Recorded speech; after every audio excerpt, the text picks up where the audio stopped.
growing up in a very competitive, very high pressure environment, there's this understanding that if you ask for help, that if you aren't able to do things on your own from day one, you're deficient in some sense, that you're weak. But I find that in Australia, that's not really the case. You're encouraged to ask questions. You're encouraged to ask for help if you're struggling with something, and try and find somebody for your support. More often than not, you will find somebody who's there for you. In India, obviously, you are not going to be let to work when you're 14 or you're 16. And I have pretty much just gone to school, come back home, eaten my dinner, gone to bed, gone to school, and it was the same routine all over again. So I would say I've had conversations about what it would feel like and what things are when you grow up. So stuff about finances and, what would you do? I think the max that I've experienced being an adult is when my parents would let me stay at home alone and they would go away for the weekend and they're like, oh, you're responsible for the house. If I suppose went to a European country, Italy, something like that, as an international student myself, my first thought would not be to stick with an Australian or with an Indian. It would be to, okay, let's try and learn Italian or slang in Italian. Let's see what the locals are up to, what the culture is here, what it's like to grow up here. That, I think, is an experience in itself which will enrich you and which will help your adulting process per se, because the more experience you do accumulate, at the end of the day, when you're older, you will be able to translate that better to anyone that looks up to you. I mean, I remember my first conversation with my father about, for example, sex education, like a basic sex education. I was in India. And then he started like, okay, you're turning 16 and we should start talking about like friends. And if you have anything you can share, if you think you have a friend, you can talk to me, you'll meet girls and, So it was a little different way of, and I'm talking about, centuries ago when he talked to me like that. As a kid, the idea of adulthood or adulting seemed like everything about independence. We would have that ownership, we would have that agency, and that looked so cool that, you can do anything about your life. And only when you are in the process, you realize that's the hardest thing, that you can do anything with your life. It's like, what do you do with your life?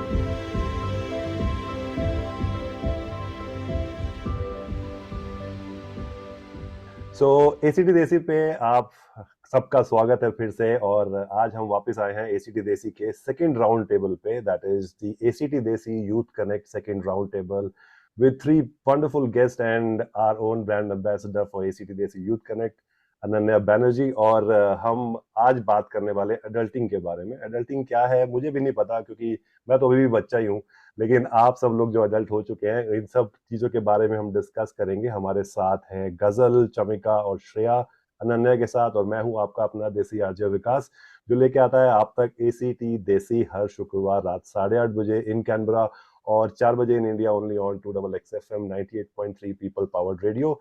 और आज के जो session में हम जो कर रहे हैं, इसमें मैं थोड़ी सी साइड स्टेप लेने वाला हूँ, और just I'll let Ananya and our guests to have this free conversation, and I'll be just coming and going in between and sharing certain things. But I am really very excited for this show, and you should always be, you all should always be, because this is something which is happening in our community as students, as first generation migrants, second generation migrants. The struggles and issues still stay the same. So Ananya, without any further ado, here you go. Hi and welcome. I am Ananya Banerjee, a student and an activist, and I'm super excited to welcome you all to second roundtable. And we have our guests here, Ghazal, Chamika, and Shreya. This is ACT Desi Youth Connect, and our idea is that it's a collaborative initiative of myself with ACT Desi, Mr. Vikas.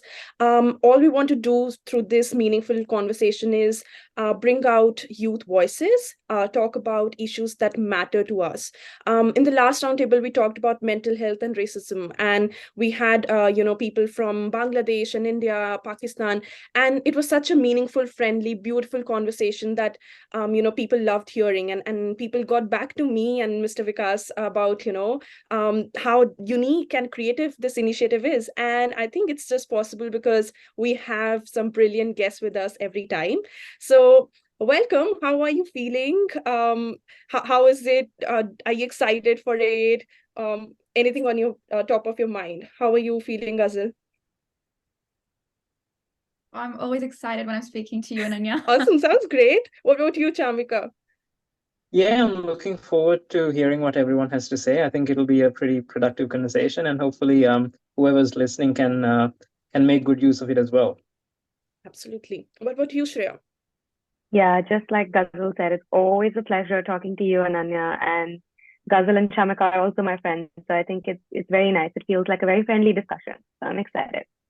Yeah, absolutely. And thank you so much. That's so sweet of you. And I think I love talking to each one of you. And hence I was like, I need to pull these amazing people to this conversation and just, whatever we talk in our friendly conversation, let's just record it and put it out there. And why not? So I would want you to introduce yourself. I think you can do that best. But how I met these amazing people, all of them are my friends. All of us go to ANU, but we come from very diverse backgrounds and do very diverse degrees. So do you want to go first, Shreya? If you want to tell about your roles at ANU, because you're very, you're proactive, you're out there everywhere. It just feels like any society I'm going to, I'm like, is Shreya the secretary for this society as well? Because Shreya is always there. So tell the audience about yourself, Shreya. Yes. So I am Shreya, and I have been born and brought up in Bangalore, India. So I would say that my cultural identity is actually a blend of various influences because though I have strong connection to my Tamil roots, I think I've grown up immersing myself in a lot of different cultures. And I think that was one of the primary reasons why I wanted to get an international exposure as well. Because growing up in India is one thing, and growing up in another country is going to be an entirely different thing. So that's why it brought me to Australia that way. And I think I've met a beautiful blend of people here. And like you said, I have been involved in a lot of stuff here and there as much as I can do during my 3 years at ANU. It is my last semester now, but I had a very, very productive university experience, I would say.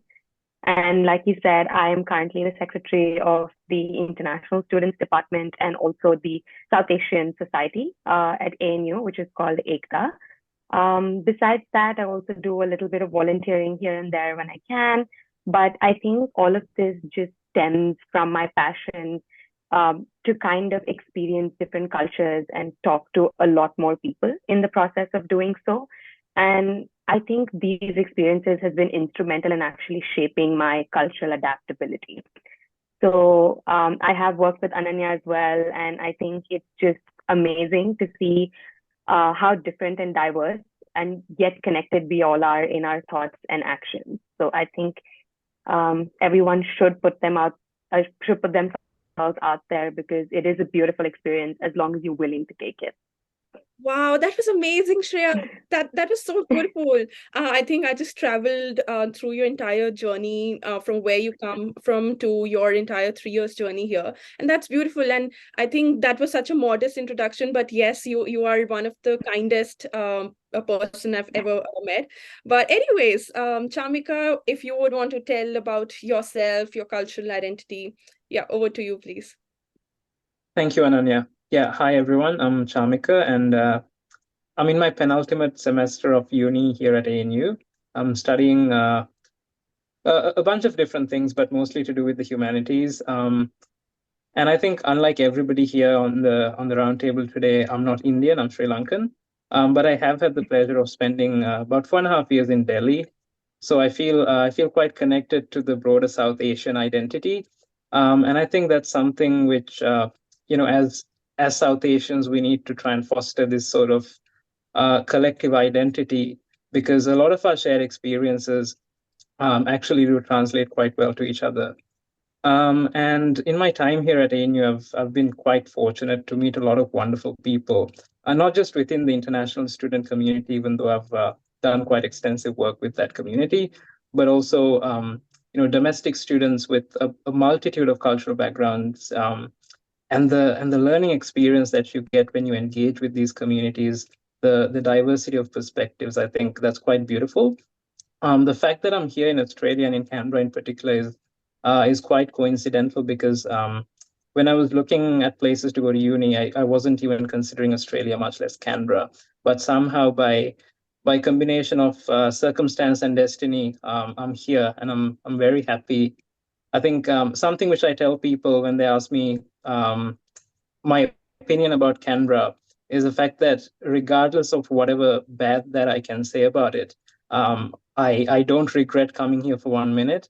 And I think meeting people like you, everybody on the panel today, it just reaffirms that conclusion. And yeah, I think here's to more learning. Awesome. That was so beautifully put. And I absolutely agree with you, Chamika. I know people call the city dead and not so youthful, but at the end, to be honest, like people make this place home for me. And, just like most of us here as an international student, I think people do make this alien land a home for us. And that's just a beautiful thing.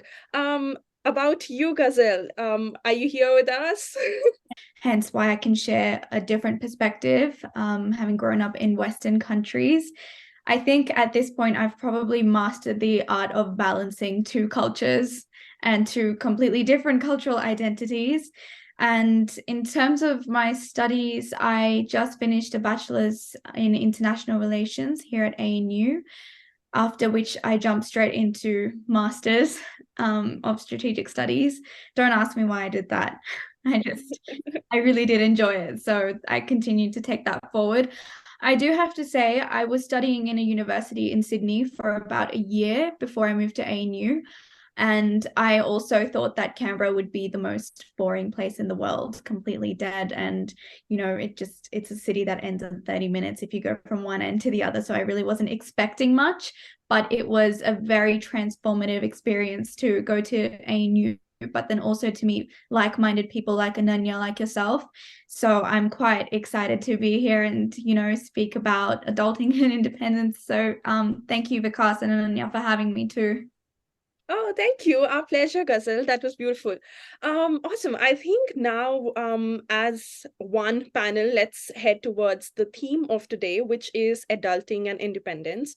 I think it's so hard to crack the concept of adulting through 1 hour conversation. I think it takes us years to understand it, a lot of years and tears to understand and go through adulting, and it's just a journey, but I am very much interested in knowing how that journey looks like for you. And we would be, talking about how this role of parents in, making us understand adulting or supporting us when we are adulting, or how we build concepts around adulting as we grow up. But to begin with, what words come into your mind when you think of the word adulting? And with the questions, just for the audience, this is not a scripted show. None of our panel had the questions, but yeah, when you think of adulting, are there certain words that flash in your mind, and what's that? Anyone, you could just throw the word. I think yeah. So it's not so much a series of words which strikes me when I hear the word adulting. It's the fact that it's a verb and not a noun, because being an adult, being a grown up is an identity, and even though it's a dynamic identity, and not a static one, the fact that we refer to it as adulting, as this verb, as this progression of actions, shows how it's a process of learning. It's a series of steps that we take towards understanding what we need to do to live a fulfilling life. And I think being in your early 20s is when you really dive into that identity.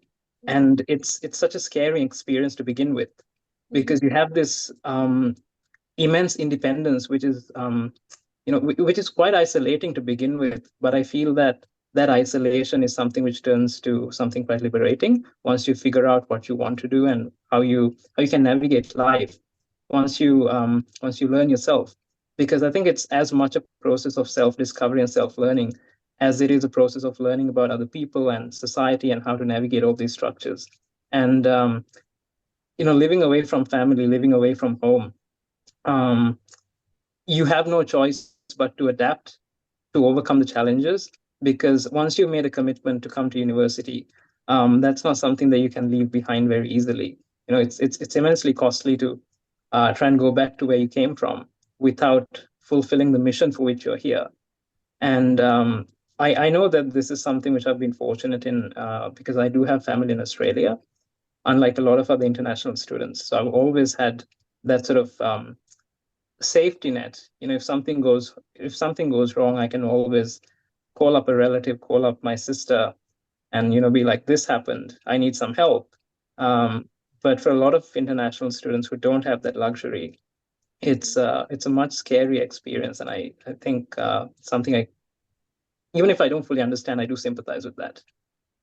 Yeah, no, that was beautiful, Chamika. And to be very honest, I was actually looking forward to hearing your perspective on the questions that I've designed, because I know Chamika is a deep thinker and also is a philosophy student. So no wonder how beautifully Chamika can process and articulate his ideas. But no, I absolutely agree. And you touched upon so many things in that brief answer, whether it was navigating our way or, the struggles of international students, identity, and too much independence. I think we will be talking about all of that in this time. And what I absolutely loved was that the idea of self-discovery. And I think we would definitely dig deeper into how much work and effort that takes to discover yourself and your identity. But what do you think about adulting, Shreya and Ghazal, if you want to go next? Yeah, okay. I think there wouldn't have been a better way to put this than what Chamika did. But if I would just say in colloquial terms, in general, when I think about adulting, I think the dictionary definition of adulting is behaving as a responsible adult. And I think responsible is the first thing that comes into my head when someone says, oh my God, you need to be an adult. So it's kind of like a synonym for being responsible. So when people start associating responsibility with, acting in a certain way, I think that's when it hits you that you need to start behaving like an adult. And I think one thing that surprises me a lot is that they consider adulting to be associated with numerical numbers. So till 18, you're a kid, and it's fine if you're doing this or you're doing that. But the minute you hit 21, they expect your mindset to change, they expect your behavior and your actions to change. And it's obviously not a process that happens overnight. And I think it should start way before, because I think expecting someone to start behaving responsibly just because they turned 21, like on their 21st birthday, they're no different than what they were the previous night when they were still 20 years old. So I think it's just more about the process of learning how to be a more responsible human being in general. That's, yeah. Amazing. No, I agree with everything that you said. And I think that is the key word, responsibility. And that always hits my mind about what am I doing? Is this the responsible way of acting? And then, you delve into self-questioning, because we have been taught that this is the definition of adulting, of being responsible. Absolutely. Ghazal, what do you think about adulting? My thoughts align completely with Shreya, that it does come down to a degree of responsibility that everyone holds as an adult. But a word that pops up in my head, like with flashing sirens when you speak of adulting, has to be culture. Because especially these days, culture is very reflective of the kind of adult you will grow up to become. And today's culture is heavily influenced by I think many things that we'll get into later on, individuality, the culture of selfishness, narcissistic culture, even just this greed that people these days have for fame, sexuality, persuasion. There are many things that have pretty much manipulated culture today and into what it's become. And so this type of adults you become, this, you know, who you become, I think that's very reflective, at least in what I've seen in Western culture of adulting as a concept itself, because like Shreya said, it does come down to how responsible you can be, and you have to start learning that early on. But it is also heavily influenced by the environment that you grow up in, the things that you will be absorbing as you're getting older, and that will all be indicative of the type of person you will grow up to be. Right.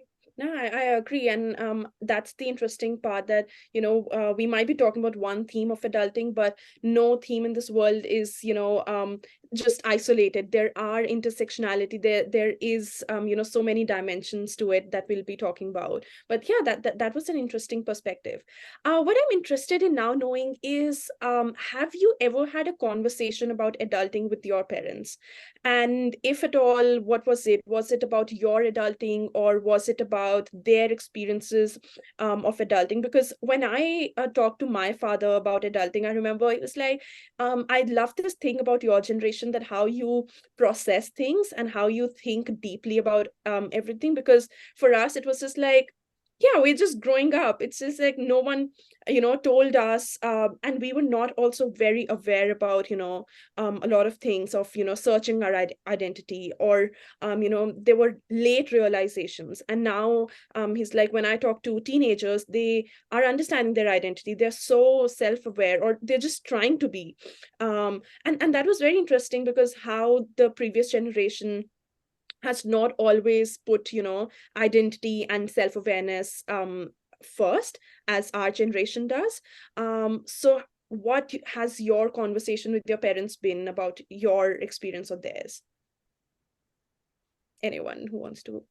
I'll start. I guess, at least with me, in my household, we never really had one single conversation. Right. My parents, being very liberal and open-minded, they're quite well aware of these things. So we've had these conversations since I was maybe even 14. 14, I had my first job. That's when I began working. So a part of adulting per se began for me way back then. And so, you know, even if it was simple conversations about saving money, how I can achieve a goal, or what if something I want to buy, how I can do that, those conversations started early on. But then also deeper conversations in regards to how to, you know, pretty much just anything related to adulting.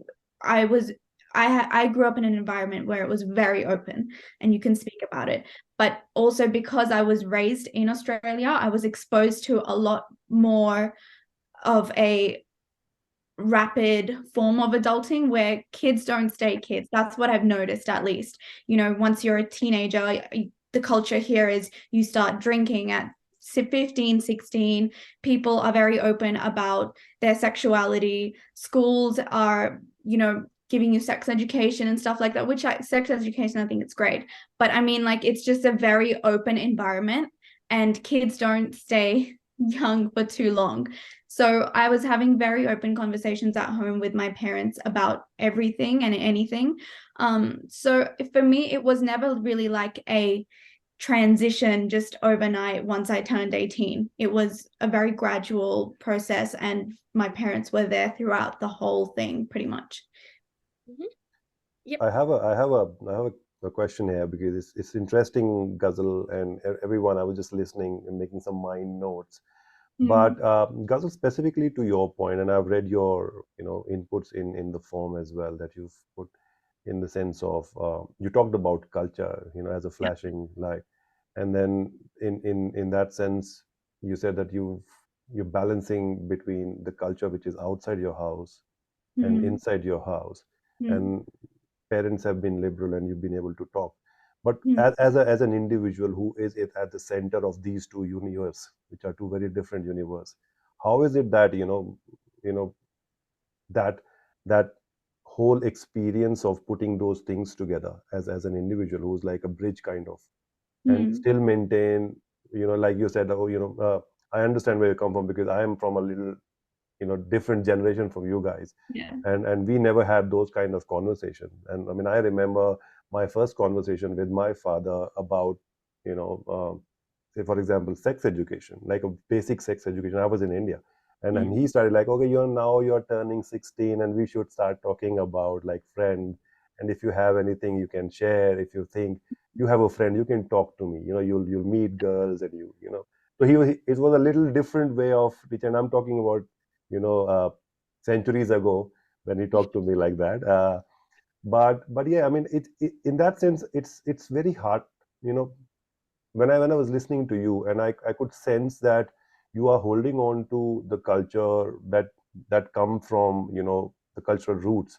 But then as an individual who's going out and experienced living in India, living in London, living in Australia, in different cities like Sydney and then experiencing those cultures, how do you manage, and what do you think is the way forward for you? Yeah, Just like an open-ended question. no, completely. I understand that. It was something that took me, Vikas, many years to finally organize mentally how to go about it, because I was so confused as a teenager. Am I meant to be more white? Am I meant to be more Indian? How do I act? Because at school, I was surrounded by, the most selfish kids that I've ever met, now that I reflect, right? Culture in Western society is very individualistic. It's not thinking about people as a community. It's not thinking about people as a whole. It's me, myself, and I, and my life. So naturally, as a teenager, when you have raging hormones, the first thing you do is like, yeah, that's right, my friends are doing that, so I'm going to do the same. And that is, where my parents were also trying to help me figure out that this is not who you are, because that's not how I grew up. Even though I grew up in Western countries, my parents were very they educated me, but also I've always been very in touch with Indian culture, my heritage, where I came from. I every now and then I'll go back to India. I can speak Punjabi and Hindi. They never spoke to me at home in English. Like, my mum stopped speaking to me if I didn't respond to her in Hindi or in Punjabi. She's like, you can let me know when you don't speak English. I was 4 years old when she did that. That's a challenge that I'm facing right now Yeah. with my kids. It's so hard, and I'm trying. Like, my daughter, she's just latched up on this English accent now, and she can speak fluently. And then in like just 4 years, she forgot speaking Hindi. Like, I'm like, do you want to talk in Hindi or not? Just don't speak to her in English. That's what my mum did. But no, for me, and I've always been going to the Gurdwara. I'm also religious. I'm Sikh by faith. So for me, the biggest struggle, from just to answer your question, for me, it was balancing that act between a culture of complete selfishness and individuality versus, thinking about people as a collective, your family. And it wasn't until I was about 21, 22 that I kind of decided to realize how I can balance things best.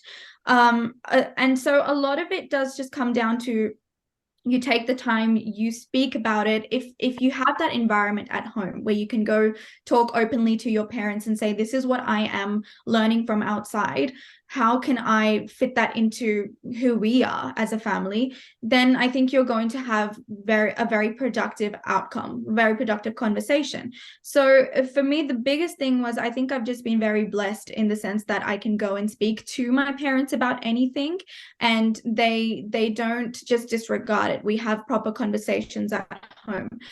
And if you have that, then a child that is also Indian but then is growing up here will be able to navigate that to the best of their ability. It can be confusing when you're a teenager, but eventually I think it comes down to having a sense of pride and appreciation as well for where you come from. The fact that we do look after our elders when they get older. So if my nanny, when she's old, I look at my mum and she's looking after her. She's not just throwing her into those old hospice aged care homes. Yeah. So it's like little things like that you actually grow up to appreciate, and you realize how that's actually something so beautiful that it helps you for the greater good. You're not only learning to respect your elders, yourself, your family, and your values, but that at the end of the day are qualities that should define you as a person. But if you are constantly just thinking about me, myself, and I, then you're probably going to end up being 40-year-old like wine and Xanax and just, I don't know, be alone. No, I get you. I get what you're saying, and I think what you're arriving at is just there are certain good qualities in our culture that we have imbibed from our parents. We shouldn't let them go for any new thing that we are getting. Yeah. I mean, human being is perfectly capable of learning a lot of new things and not letting go of things that are good and they have learned over a period of time. And a good answer. I think that's a very balanced approach. I'll that was just me, butting in between. But thank you so much. It's a very good conversation. Please carry on, Ananya. Yeah, sure. No, it was interesting how we started talking about adulting and we landed up talking about what beautiful things that our culture has to teach. And yeah, I think this conversation is interesting that we are touching upon different aspects. But back to the question we were on, I'm interested in knowing from Chamika and Shreya now that have you ever had that conversation with your parents, one or a lot of, or how was that dynamic between you and your parents majorly around adulting? Okay. I think in terms of my relationship with my parents, I think it's very similar to Ghazal's. I think they were very progressive. We've had a very open environment at home to talk about everything we wanted to. And like she said, they never disregarded anything that we brought up. Like at the dinner table, even if I'm talking about something that would be considered societally inappropriate, they would still listen to what I had to say about it. But I think in terms of adulting, I didn't exactly have similar experiences like most people brought up here, because in India, obviously, you are not going to be let to work when you're 14 or you're 16. And I have pretty much just gone to school, come back home, eaten my dinner, gone to bed, gone to school, and it was the same routine all over again. So I would say I've had conversations about what it would feel like and what things are when you grow up. So stuff about finances and, what would you do? I think the max that I've experienced being an adult is when my parents would let me stay at home alone and they would go away for the weekend and they're like, oh, you're responsible for the house now. So my limit of adulting was limited to my neighborhood. So I think I've had conversations about what I should be doing and how I should be responsible. Obviously, being an elder sibling as well, I've had responsibility of taking care of my younger siblings. And it was a very household scope of my adulting, if that's the way to put it.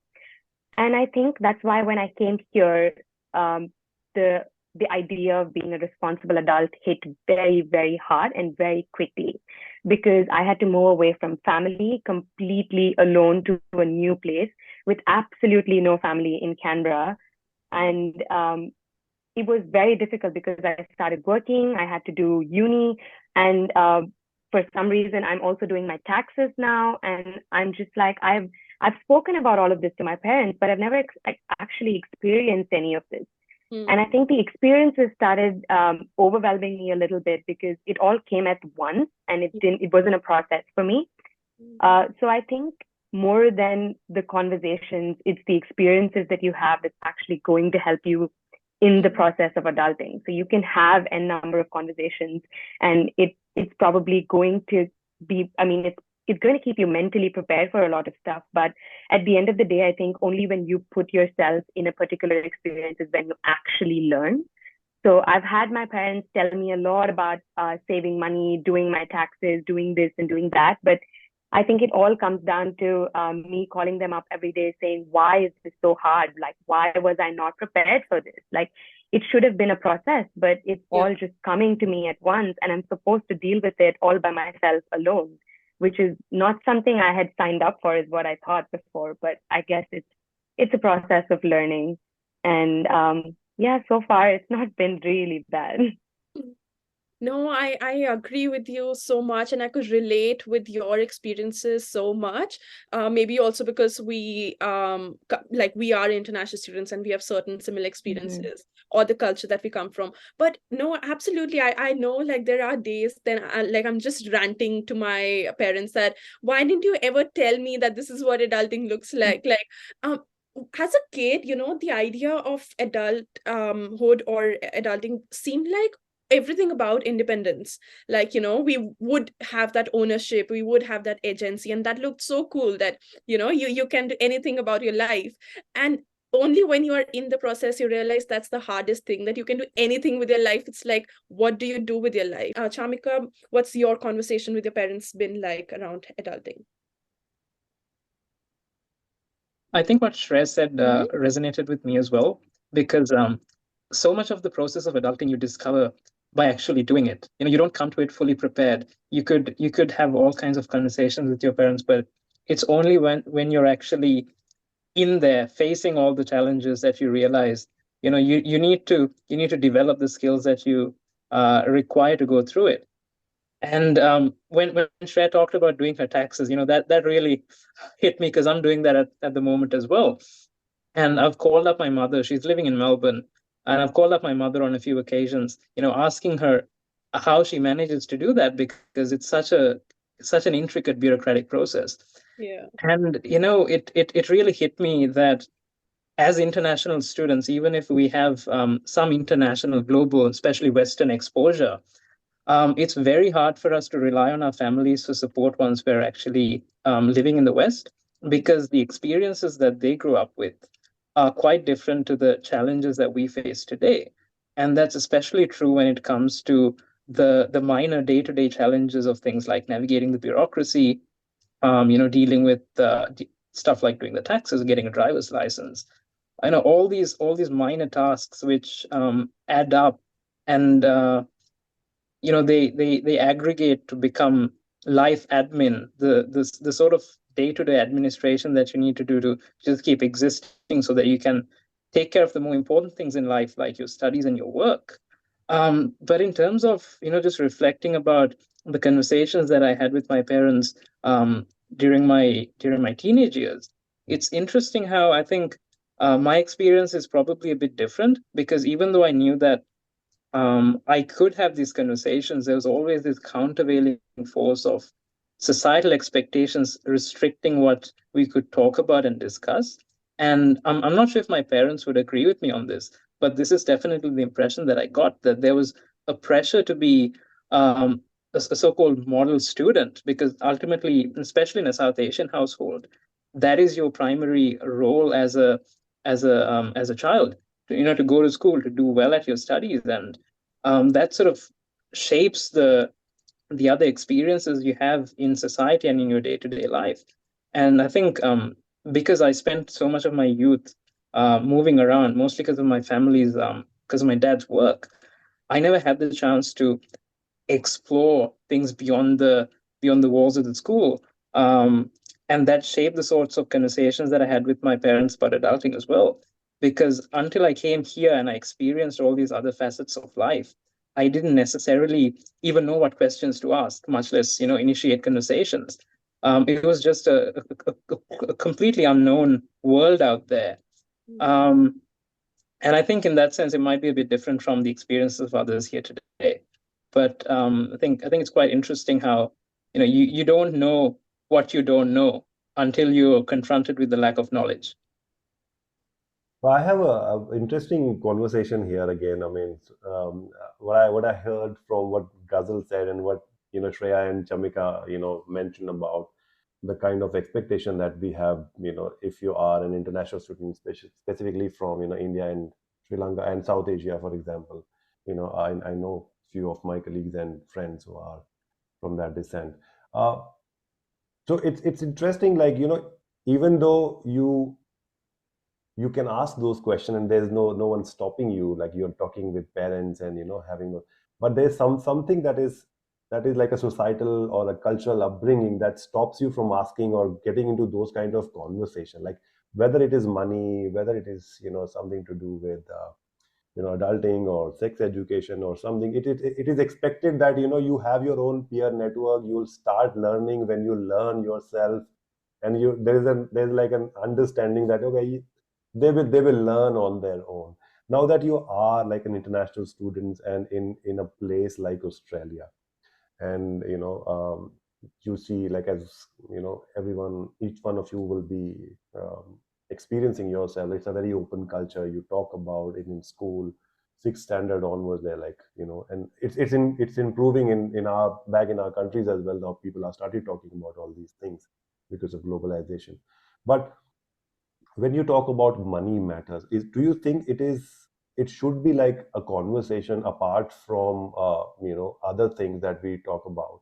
Because ultimately, whether you're a student, whether you're learning, whether you're going to international market to study something, the expectation is that you're starting to learn something, to earn something, to make a career out of it, and that's ultimately is finance. And then we are not taught about finance early in our life, and we are like, Shreya, yourself just mentioning that, even if you want to talk, or Chamika for that matter, you don't want to talk about all these things to your parents, the rules are so different. The way it is the manage taxes back in country like India or Sri Lanka or here, it's very different. So you can't even get those kind of conversation with your parents, and then you are like left to discuss and find out through your peers and whatnot.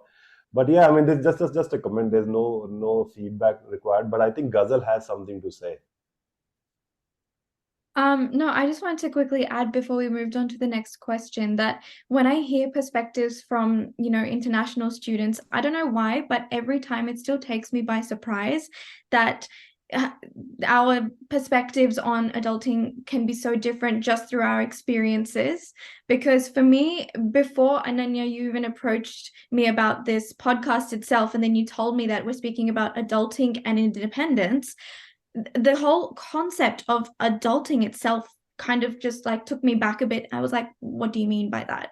Because perhaps for me, performing acts that adults do, like as in going to work or just being treated equal to your teachers when you're in school and having open-ended conversations with my parents, being able to, go out, have dinners when I'm a teenager.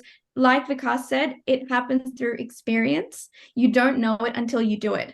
And so, because I feel like I've been exposed to it for so long, it just, the whole concept itself took me by surprise. But that was the thing that I wanted to have you, because you've been in Australia and you have very different experiences from me or others. And that's so interesting, that how just because you're brought up in a different environment, you are exposed to so many different experiences, and your values and skills build on differently at different age, or even different skills you start to build on. And as you said, like, being treated as an equal, I think that's still a big struggle. I don't want to generalize, but that's coming from my experience, that even in school there would be a huge gap between a student and a teacher, or a kid and any elder at home. So I think that's again, that comes from culture that's very different. Like, it's just like, respect your elders, period, that's it. You don't have to, you're not never taught that respect everyone, or respect your elders and your juniors, everyone. So I think all of that definitely stems from culture that you have been pointing out on. So You would be very surprised, by the way, sorry, that even in my high school, once kids finish year 12 and they've graduated, they go out to have like a beer with the teachers. It's a very like casual friend-like relationship. We've never experienced anything where it felt like there was a huge gap between us. But no, it's great to know that. Yeah, and that's interesting how we are increasing our cultural knowledge, and I always get surprised by when I learn about different cultures, and surprised by both how there are so many things different in every culture, and also how there are a lot of similar things. No, that was an interesting conversation, but I think I gave an hint around the next question here, that have you ever been in a role of parenting your parent? I think parenting is a very big word. I'm not sure if I should be using that, because that's something I've been reading around for a few days, and I've been talking to my parents around parenting. But if not that heavy word, have you been in a role where you have told your parents about certain things? So how has it been, and what was it around? Chamika, yeah, I think sort of building on the conversation we had a few minutes ago, I think it's interesting how there's this sort of resistance for when it comes to children acting in the role of adults, especially in front of your in front of your parents. In your parents' eyes, you're meant to be a child, and oftentimes the interactions that you have reinforce that sort of dichotomy, and you're called upon to act your age. So there's always a challenge, a resistance when it comes to asserting your adulthood. So I think there's a sense in which, as you grow older and as you accumulate all these life experiences, you're expected to step into a position of responsibility within your family as well, and that sort of becomes becomes like parenting your parents. I'm not sure if that's the best way of putting it. It certainly doesn't apply for all instances where you have to do this, but I think broadly speaking, that is what you end up doing. I agree with what Chamika says, because I think I've been in certain situations where I am helping my parents navigate some things, and it's just so interesting how you are viewed as a kid most of the times whenever I was taking some decisions, or even when I was planning to move from India to Australia. There were certain points where because I've been put in a bubble, and there's an intention of a parent to keep you protected and to guide you. I think from that perspective of always guiding your kid to respecting your kid and accepting their view, I think it's a journey that I and my parents have traveled, just holding hands with each other. And I think it takes a lot from a parent as well to see your child as an adult and then give them that space, to be an adult in that space, and not always be the parent to your kid. I think that's a very interesting dynamic that I think Chamika talked about.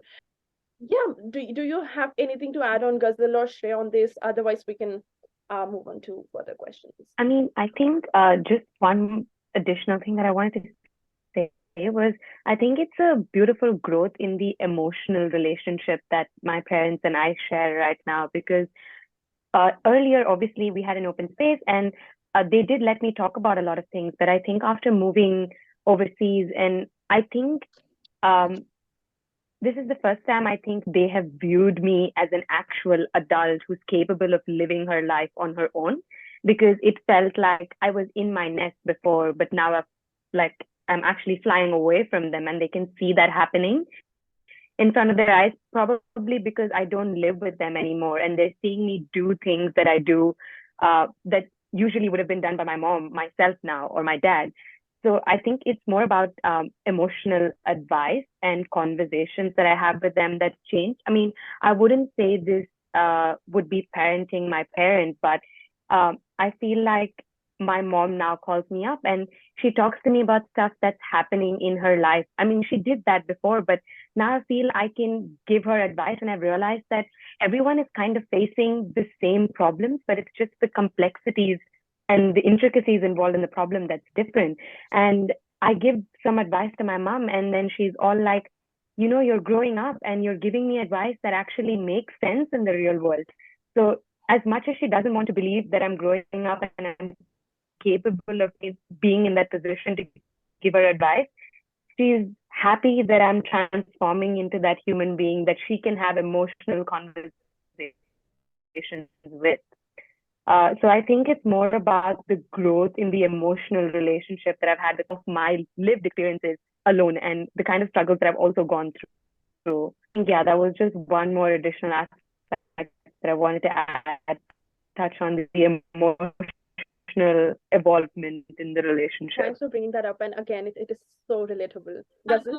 I don't have too much to say, but at least in terms for me, I've never had any thing in particular that I felt like I needed to parent my parents on. For us, it was always a learning process that we went through together. And a lot of the turbulence happened during high school when everything was very new. I wasn't a child anymore, I was a teenager. So you're exposed to that culture in high school and you have, all these emotions. So I think it was at that time that my parents and I were navigating a lot more, I think, that balance between cultures. But honestly, not too much. The question itself of parenting my parents, I haven't experienced that. I really haven't. So I can't unfortunately say too much on it.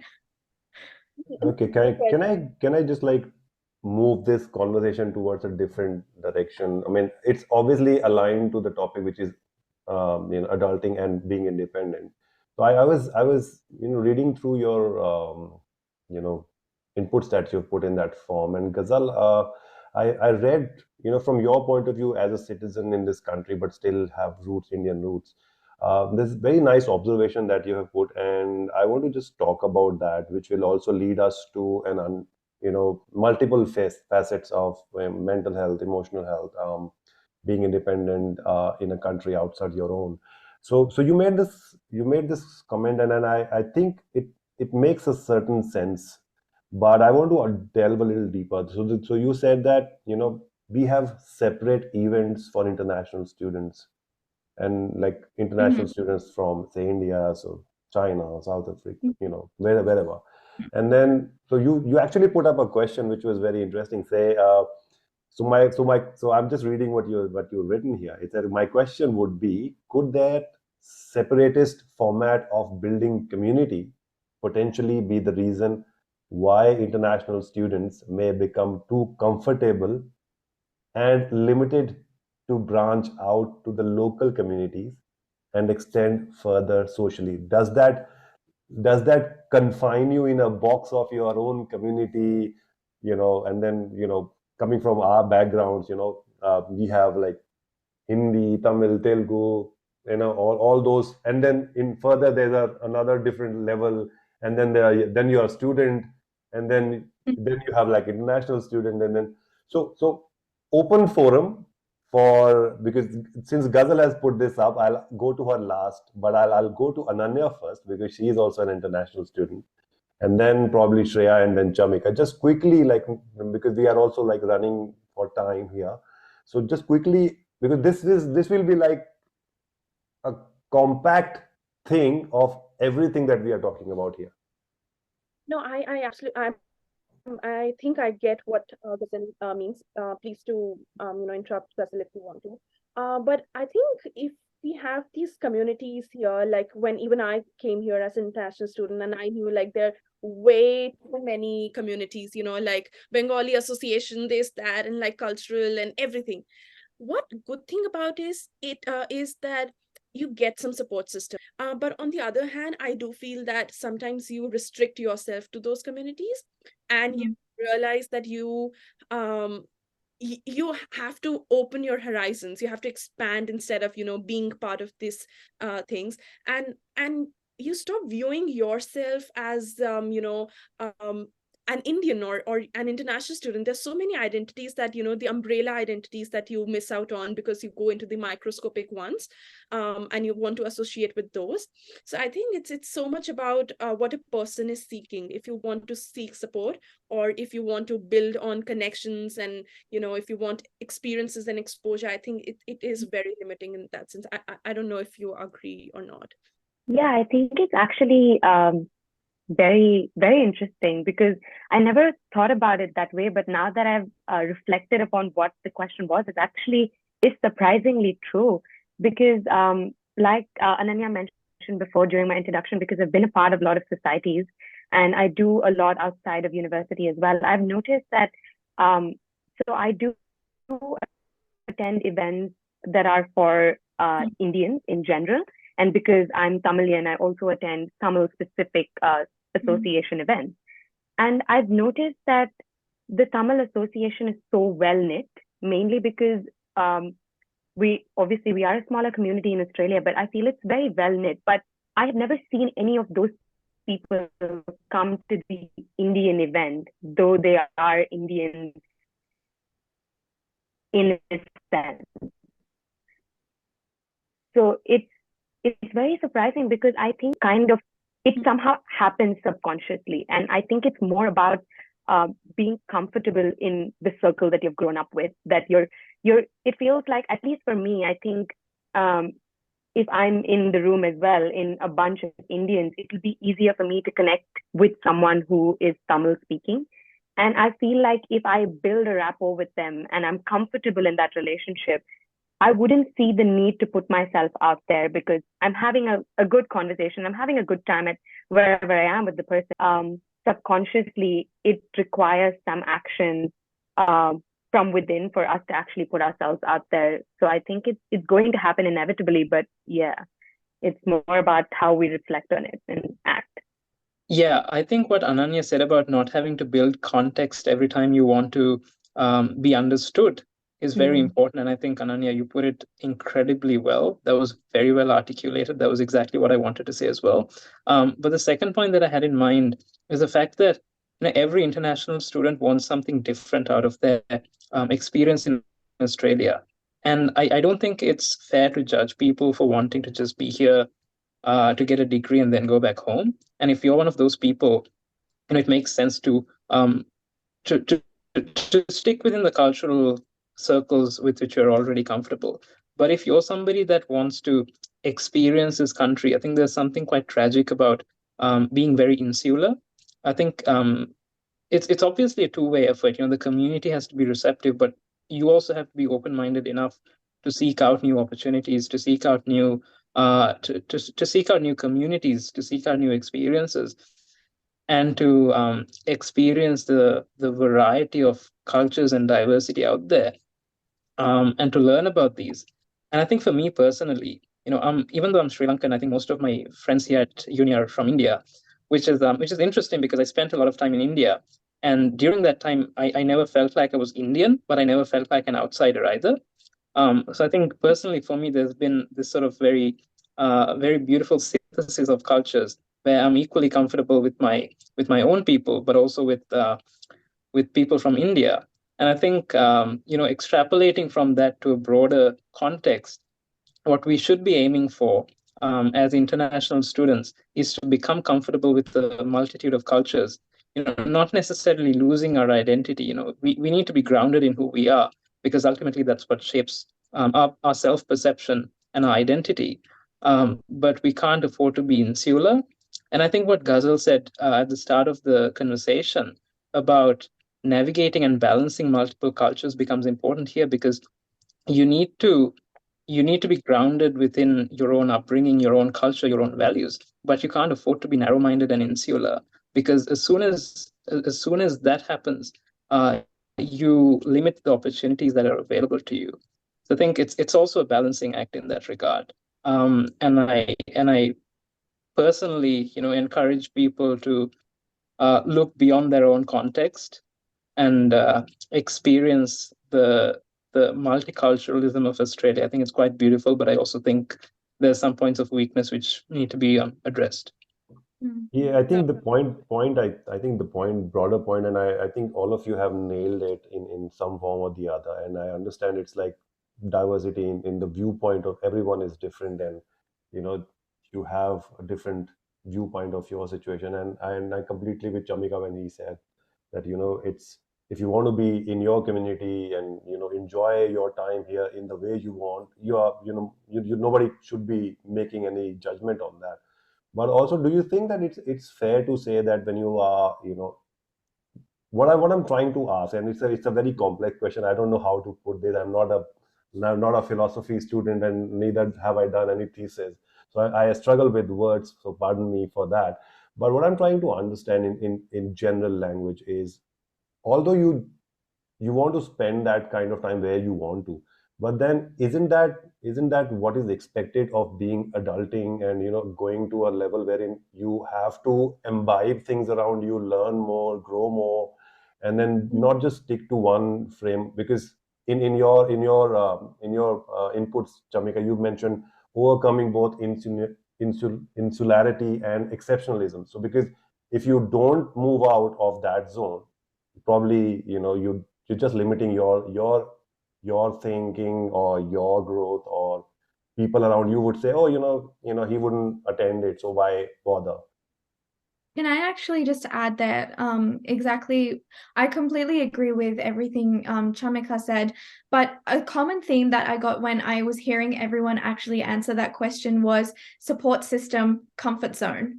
And yes, there is definitely that inclination towards being comfortable in a certain community. I myself have that. My parents have Indian friends and so on. But what is to say that you won't find a support system or a comfort zone in people from other cultures? I guess I think there may be a almost stigmatized hesitation towards branching out to other cultures, to, you know, even Indian Australians such as myself, who would understand partially, I guess, your cultural context. Even sitting here today, I can't completely, you know, because I haven't experience understand the full length of your cultural context, but I can listen, I can relate in the sense that we're both Indian. We can, you know, we have some sort of connection there. So I think that to an extent you are bound to find some sort of connection with anyone you meet, you know, as long as your values align. And so I think that when I pose that question, I've only seen made friends with international students at universities. I haven't seen them melt into Australian society or culture per se. And that's where I was going with it, is like, why not? Like, if I suppose went to a European country, Italy, something like that, as an international student myself, my first thought would not be to stick with an Australian or with an Indian. It would be to, okay, let's try and learn Italian or slang in Italian. Let's see what the locals are up to, what the culture is here, what it's like to grow up here. That I think is an experience in self which will enrich you and which will help your adulting process per se, because the more experience you do accumulate, at the end of the day, when you're older, you will be able to translate that better to anyone that looks up to you, whether that's your kids in the future, whether it's your partner. So if you keep yourself very closed off, it's just, how are you then doing yourself a service? I think to me, it sounds more like a disservice. That's why I asked that question. No, perfectly fine. I'm not criticizing anything, and it's an interesting conversation because I'm always on the fence. I do want to have that kind of comfort with people that I know that look like me and that would understand. And that was one of the conversation in our last roundtable, Ananya, if you remember, having mental health people who can understand our concerns, not just a psychiatrist who will go from an international point of view and not understand what an international student want to say in and going through, because it's not clinical, it's emotional also. So you need to understand that emotional level.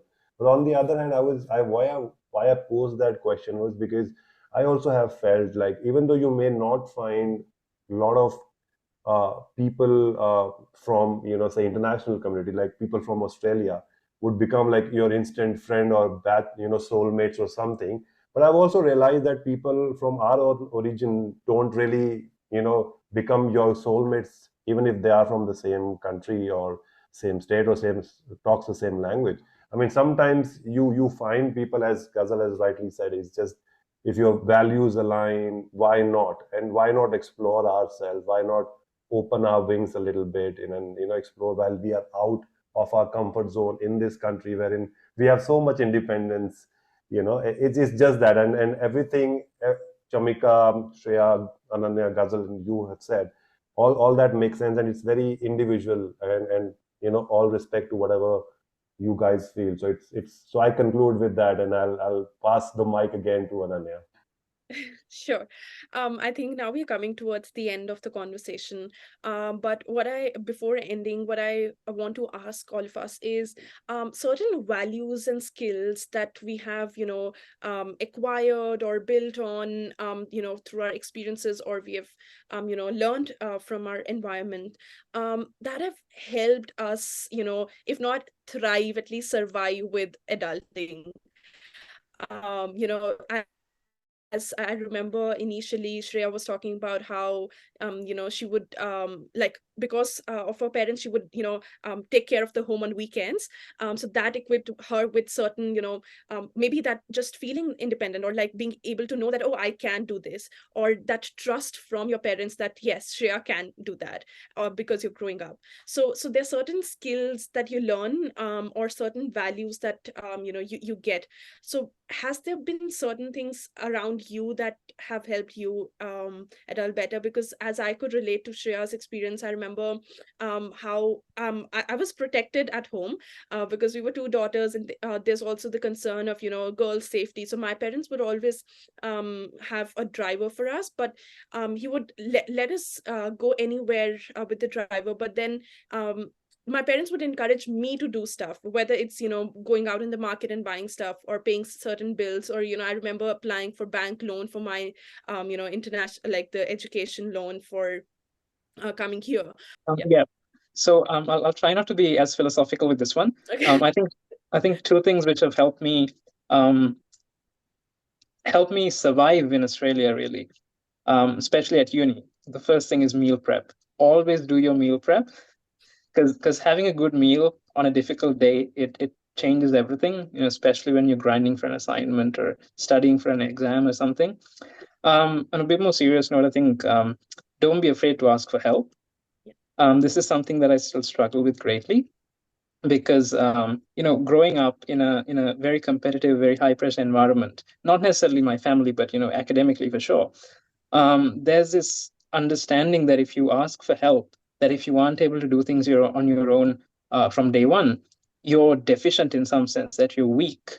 In school, for instance, there's this expectation that you're not meant to ask questions, because if you ask questions, it means that you haven't understood whatever's being taught.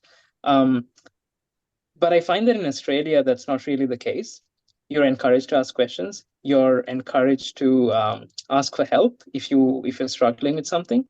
And I think, for all the criticisms that we can fairly and justifiably make about the support that we have available at uni,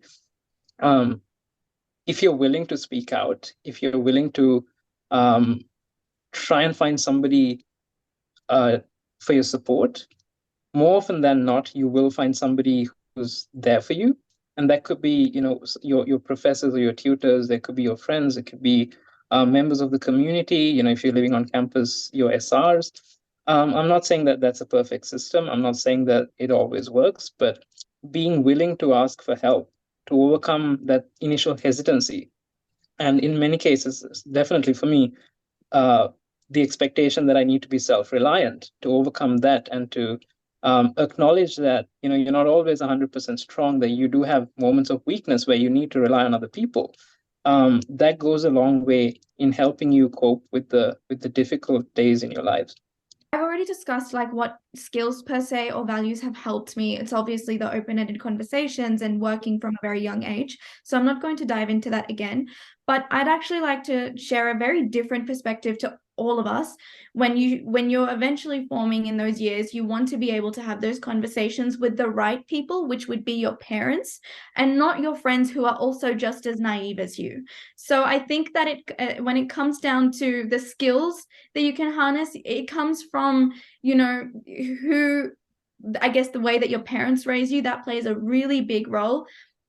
And also how just the active things that you will do on a daily basis to instead of just going from black and white and then you suddenly got a job and suddenly you have this and that and all this independence that you don't know what to do with. It's a gradual process that will probably help you in the best way possible. Right. That's an interesting way to put. Shreya,